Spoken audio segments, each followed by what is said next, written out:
అయితే ఏంటంటే దీనికి ఎలక్షన్ కోడ్కి సంబంధం లేదు యాక్చువల్గా. కానీ ఈ మోరల్గా, నైతికంగా, ఎథికల్గా చూస్తే మాత్రం ఖచ్చితంగా ఇది ఎలక్షన్ కోసం తీసుకున్న నిర్ణయమే, దాంట్లో ఏం డౌట్ లేదు.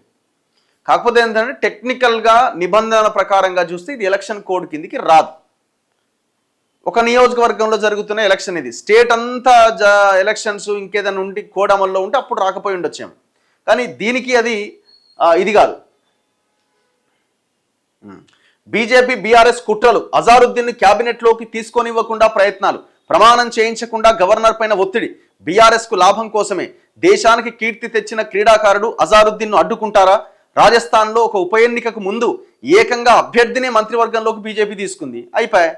బట్టి విక్రమార్క అంటున్నాడు, రాజస్థాన్లో ఒక బై ఎలక్షన్స్కి ముందు ఏకంగా ఒక క్యాండిడేట్ని మంత్రివర్గంలోకి బీజేపీ తీసుకుందట. సి ఆల్ పాలిటిక్సే. కాంగ్రెస్ మాట్లాడినా, బీఆర్ఎస్ మాట్లాడినా, బీజేపీ మాట్లాడినా పాలిటిక్స్ తప్ప ఇందులో ఇంకొకటి ఏమీ వేరే కోణం ఏం కనబడట్లేదు. ఇప్పుడు బీజేపీ కూడా అజారుద్దీన్కి ఎందుకు మంత్రి పదవి ఇస్తారని అని అని అని ఎందుకు చాలా ఫోకస్డ్గా మాట్లాడుతుంది? ఆయన మైనార్టీ కాబట్టి, ముస్లిం మైనార్టీ కాబట్టి హిందూ ఓటు ఏమైనా పోలరైజ్ అవుద్దామన్నది వాళ్ళ ప్లాన్. ఇప్పుడు కాంగ్రెస్ అంటున్నది ఇది, కాంగ్రెస్ దీన్ని వాడుకొని ఇగో ముస్లిం మైనార్టీని మంత్రిని కాకుండా చేస్తున్నారు, క్రికెటర్ని మంత్రిని కాకుండా చేస్తున్నారు, ఇది బీఆర్ఎస్ బీజేపీ కలిసి చేస్తుందని అక్కడ ఉన్న ముస్లిం ఓట్లు వీళ్ళకి పడడానికి వీళ్ళ ప్లాన్. ఎవరి ప్లాన్ వాళ్ళదే.